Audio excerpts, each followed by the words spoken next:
بسم الله الرحمن الرحيم. قانون الرؤية في الأحوال الشخصية المصري. يعني أبهات كتير كلمتني على القانون دوت ويقول لي يتكلم عنه أو قول لي اعمل فيديو عنه. بصراحة الموضوع ده يعني هو عامل أزمة غير طبيعية في الأبهات. طبعا أنا مش هتكلم على القانون ده بس، أنا هتكلم على إيه يعني مشاكل الأحوال الشخصية اللي عاملة أزمات واللي مخليه الدنيا خربانه كده، وان الموضوع بقى سبوبه لبعض الناس اللي من رحم ربي. الجواز بقى سبوبه، يعني اللي بيخش يتجوز دلوقتي هو بيبقى عينه على حاجه: شقه، عفش، قايمه، فلوس، ذهب، نفقه. في ناس كده، في داخلين كده، وفي اللي عايز يعيش، بس النسبه الاكبر بسيط كده. ومين المتضرر؟ الراجل. طب ليه الوضع كده؟ وليه البلد بتتعامل مع الراجل بالقانون كده ليه؟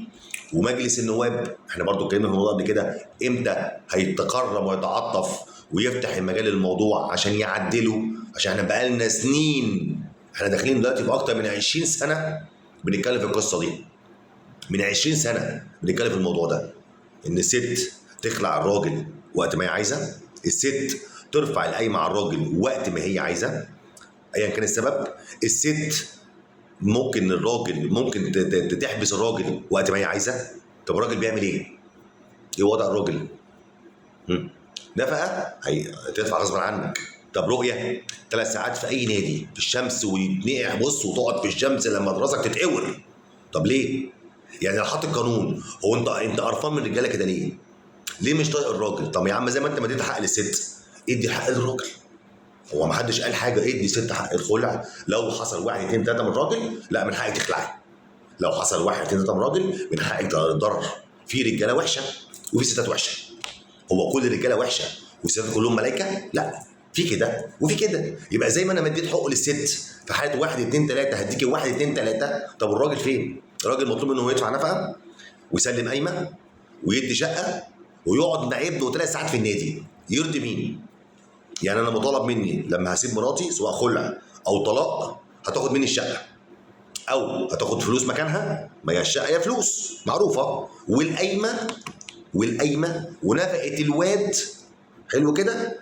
طب انا هشوف ابني بقى. لا يا باشا، 3 ساعات في اي مركز شباب في الشمس على كرسي بلاستيك تحت شمسيه وتسيح انت والعيل، تقعدوا تسيحوا مع بعض يا اما تغرقوا في المطره. طب ايه بقى؟ مين يعني؟ مش فاهم. ولازم مركز شباب او اي نادي كده، ما تعرفش هو جاي منين اصلا، نادي كده غريب وعجيب. ما فيش حاجه اسمها اقعد في نادي خاص مثلا، لا، نادي مركز شباب. طب ليه؟ يعني ليه مش ناويين تعدلوا الحته دي؟ سيبك يا عم من اي حاجه ثانيه، الحته دي ادي بس فرصه للاب يشوف ابنه، يقعد مع ابنه ضناه اللي بيصرف عليه، اللي هو مطالب يصرف عليه. لكن تقول له شوفه؟ لا، ارميه في اي نادي. 3 ساعات من 2 ل 5، من 2 ل 5 او من 3 ل 6. والمعادين اسوء من بعض، يعني المعادين اسوء من بعض. فاللي هو لحد امتى هيفضل الحته دي؟ سيبك من القانون كله بقى. انا عن نفسي يا عم سيبك من القانون كله، قايمه بخلع بنفقه بالدنيا دي كلها مش مشكله عندي، سيبها.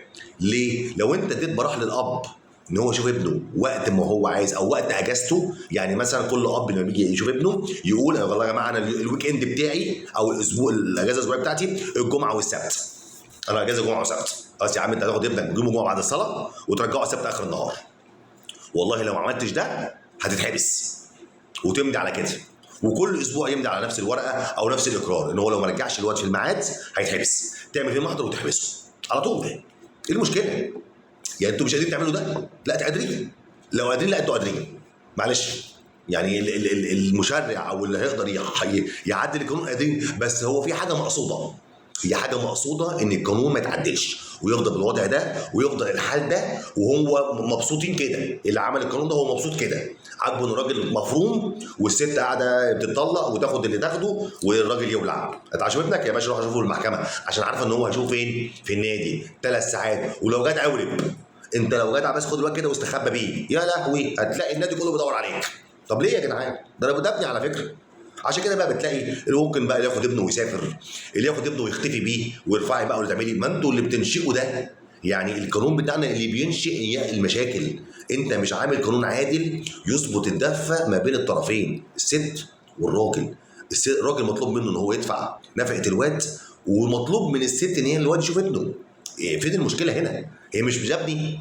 يعني انا عايز اقول بس ده ابني اسمه فلان الفلاني، ازاي الدوله منعاني او القانون مانعني ان انا اخده يقعد معايا يوم ولا يومين في اجازتي، وفي اجازته السنه يقعد معاه ويكتب اقرار على نفسه ان هو هياخده مثلا اجازه مصيف، اجازه ايه المشكله يا جماعه؟ لا اله الا الله، ابني عشان يبقى فيه ود، عشان هي تطلع الاسره، يطلع الاطفال. طيب انت بتتكلم، يعني انا امبارح قايل او اخر فيديو انا عامله 700,000 حاله طلاق.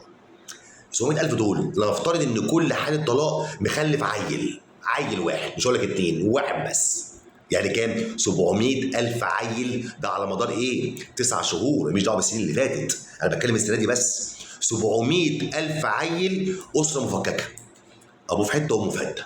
700,000 طفل، ده مبدئيا كده لو طفل واحد مش اتنين، يعني لو كل اسره جايبه اتنين، المعدل اللي هو المتوسط بتاعنا، يعني بتتكلم في 1,400,000 طفل ابوه سايب امه. يرضي مين بقى ده؟ ليه القانون مش عايز يتعدل؟ ليه مش عايزين تعدلوا النقط دي؟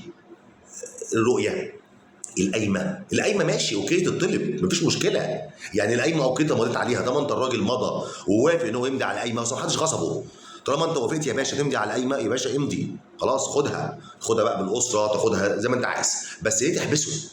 ليه تبقى ليه اقصاء امانه ليه؟ وانت رجاله، معلش برضو معلومه للرجاله، سيادتك ما تمضيش على قايمه على سبيل الامانه، اكتب ان القايمه دي مهر وتاخدها في حاله واحده، يا في الوفاء او على مثلا ايه، هنقول مثلا بشرط يا الوفاء يا الطلاق، تاخد القايمه، غير كده لا. لكن انت ترفعها عليا وهي على ذمتي ولسه مراتي، ومفروض ان هي تحت طوعي، عليها حبساني؟ علل. لحد امتى هنفضل كده؟ لحد امتى قوانيننا مش هتتعدل؟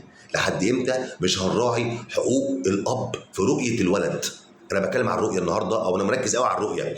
في مشاكل تانية، بس الرؤيه دي لو اتحلت هتحل مشاكل كتير جدا، وانا عارف انا بقول ايه عشان انا حضرت الموضوع ده ودوست فيه قوي، وشفت بعيني حاجات في الرؤيه بتحصل تحزن لما الاب يبقى قاعد مع ابنه، الواد ما بيبقاش عايز يقعد مع ابوه، ما هو ما يعرفوش ايه 3 ساعات في الاسبوع، هو مين ده؟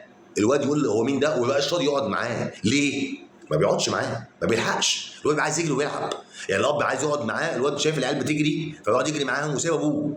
هو هي دي الرؤيه؟ يعني هي الرؤيه بالنسبه لكم ان انا اشوف ابني من بعيد؟ طب انا ممكن افضل واقف عند البيت عند طليقتي وهو طالع نازل اتفرج عليه، ما هي دي رؤيه برضه، هي دي اسمها رؤيه على فكره.